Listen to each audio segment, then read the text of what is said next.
From Studio 3B in Rockefeller Center, here is Stone Phillips. It might make for an interesting experiment. What if you could develop a foolproof lie detector and carry it around with you all day? Who'd be caught telling lies? Your friends? Your family? Your boss? You? Well, tonight, as part of NBC's week-long series on dishonesty in America, a look at why so many people lie, cheat, and steal. You're going to meet a man who may be the closest thing there is to a portable lie detector. And perhaps he can show you what to look for to catch people lying to you. Here's Sarah James. You can't hide your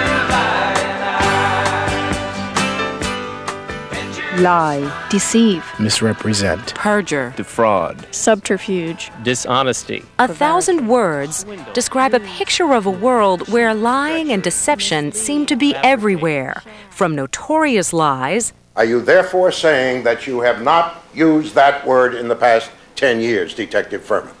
Yes, that's what I'm saying. To monstrous lies. I would like to say to whoever has my children. To lies in the name of country. I want you to know lying does not come easy to me. But how can you tell if someone is lying? Is it as easy as this father cautions his son in the 1948 movie The Winslow Boy? If you tell me a lie, I shall know it. Because a lie between you and me cannot be hidden. Psychologist Paul Ekman thinks it's not so easy. Most people, he says, including judges, lawyers, police, and even FBI agents, are very poor at detecting lies. But Ekman's made a career of it. Can you tell when someone's lying? I do about 80 to 90% accurate, if the stakes are high. And that's really important. It really has to matter to the liar whether they get caught or not. So if the lie is trivial, all bets are off. But if the liar has something to gain by lying and a lot to lose if he's caught, Paul Ekman will usually catch him red-handed. So you look for discrepancies, things that don't fit. The speech doesn't fit the voice doesn't fit with the face, the body movements don't fit with any one of them. There's no clue that works for everyone. Take Susan Smith, the mother convicted of drowning her 2 sons. My children are my life. At first, there was no indication she was lying, but soon, says Ekman, the lie became too difficult to maintain. Our lives have been torn apart by this tragedy. You've seen enough. And there's no emotion going on here.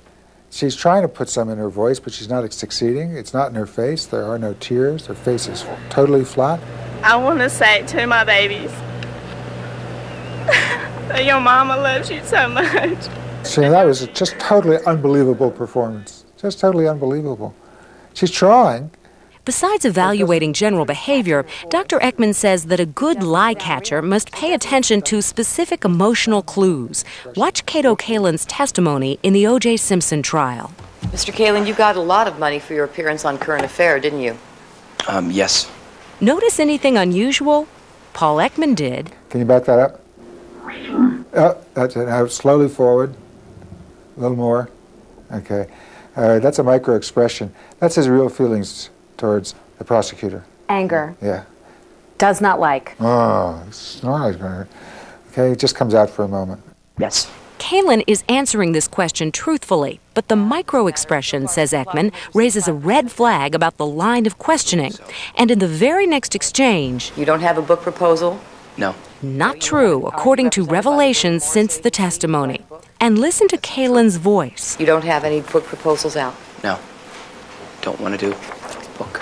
A drop in voice level. One possible sign, says Ekman, of a lie. And yet you seem to not recall anything about it except that you had sandwiches. Having watched hours of John Poindexter's testimony during the Iran-Contra hearings, Paul Ekman knew that the former Reagan advisor's response to this question was out of character. The question was about what Poindexter remembered from a lunch he had with CIA Chief William Casey. First, a micro-expression. There's the micro-expression. That's it. Okay, it's exasperated. Okay, now let's continue.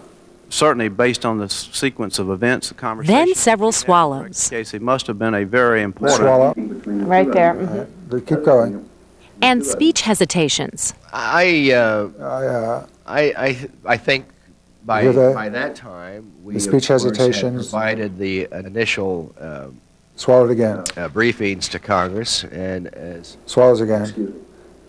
Now he's going to take some water. So how can you tell that he just doesn't have a little tickle in his throat? What makes you know that this is... It's possible, but it wouldn't explain the speech hesitations, it wouldn't explain the exasperation. Poindexter was found guilty of lying to Congress, but the conviction was later overturned because his congressional testimony was used improperly. As for that lunch, in all likelihood he wasn't telling all. It's not proof, says Ekman, but it's an area that requires further questioning. What I would have said if I was there is, what's going on? What is it about the sandwiches and the lunch? What's upsetting you? Tell me more about it. Would you be the world's most frightening customs inspector? I suppose. This is where the experiment's going to occur. Paul Ekman has trained customs officials in the art of lie catching and judges, lawyers, and police officers. He's built his technique on 25 years of research at the University of California in San Francisco. In one study, a subject had to lie or tell the truth about an opinion he held. A hidden camera recorded the interrogation. Is this your true opinion? Yes. If the subject lied and fooled Dr. Ekman, he got $50. But remember, Paul Ekman can only catch a lie if the liar has something to lose. So the subject was told that if caught, he would be locked in this dark room for 2 hours and forced to listen to regular bursts of extremely loud noise. And it's really quite unpleasant. In the end, Ekman didn't carry out the punishment. Listen to this man talk about his opinion on smoking in public places. What is your position on this issue? I don't agree with it. I don't think they should ban it in public places.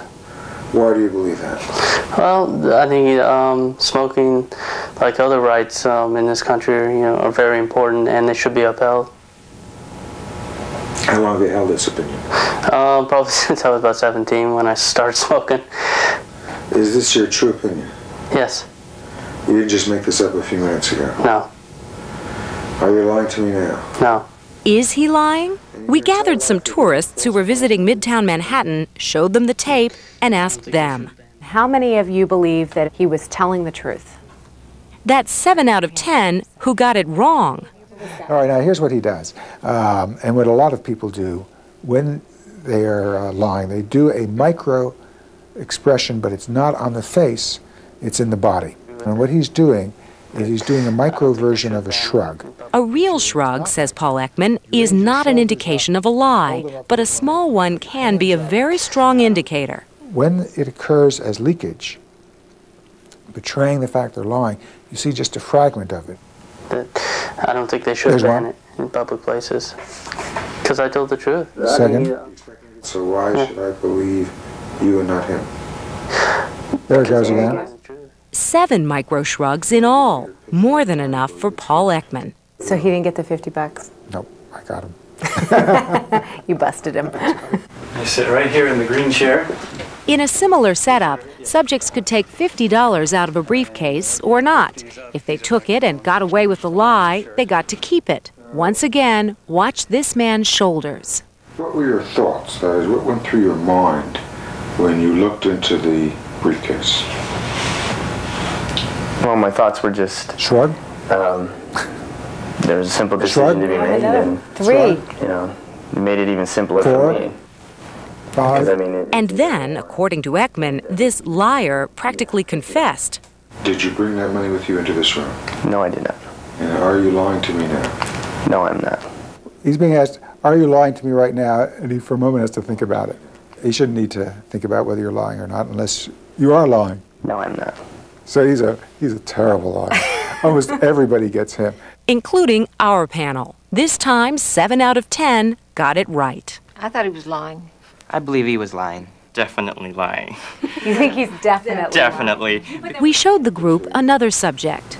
I saw the money, and I just closed the case, and that was it. Notice the wrinkled forehead. Is that a sign? Did you take that money from him? No. He looked like a dishonest person, like not a trusting individual. I thought he was telling the truth. I think he was lying. I'm not 100% certain. 5 said he was lying. 5 said he was telling the truth. Did you take that money from him? No. But listen to his voice. Did you bring that money with you into this room? No. It's getting softer. Remember, that's often a sign of a lie. The center thing in the forehead being held the whole time, plus the voice getting lower and lower, softer and softer. That combination, says to me, is in all likelihood lying. Are you lying to me now? But in fact, he was lying. And I found the wallet. Now that you know some tricks of the trade, take a look at this subject. And nervous speech hesitations. Well, I didn't do anything else. I haven't shoulder shrugs. Ever steal anything before, so I couldn't think of why I should do it now. I don't need it. I couldn't take the risk. An easy one, you say? Clearly, she's lying, just like the others. But the truth is, she's telling the truth. Paul Ekman says she's the classic example of a misjudged truth teller because she's the kind of person who gets anxious when she's under scrutiny. Her shrugs, just honest denials. Her hesitations, just nerves. So the person who's trying to catch the liar has to always consider, would this person, if they're being truthful, be afraid? And, says Ekman, you can't be swayed by common misconceptions, like fidgeting fingers or not making eye contact. For over 4 months, Watergate has dominated the news media. Ekman is the first to admit that many lies, especially when they come in prepared statements, are tough to catch. I had no prior knowledge of the Watergate break-in. I neither took part in nor knew about any of the subsequent cover-up activities. That was, and that is, the simple truth. As America discovered, it was far from the truth. But not even Paul Ekman knew that Richard Nixon was lying back then. We asked us, is everything okay? Yes. How can someone be a better lie catcher? Ekman says you can start by remembering the 2 basic clues. So it's signs of thinking that you shouldn't need to do, and signs of emotions that don't fit what you're saying. And above all, give them a chance to reveal themselves. They just got to be okay. The more someone talks, the more likely it is they're going to make a mistake that you're going to be able to pick up on. Are you lying to me now? No, I'm not. Ekman also urges people to be a little more skeptical. He says liars often aren't caught because too many of us are ready to believe that others are telling us the truth.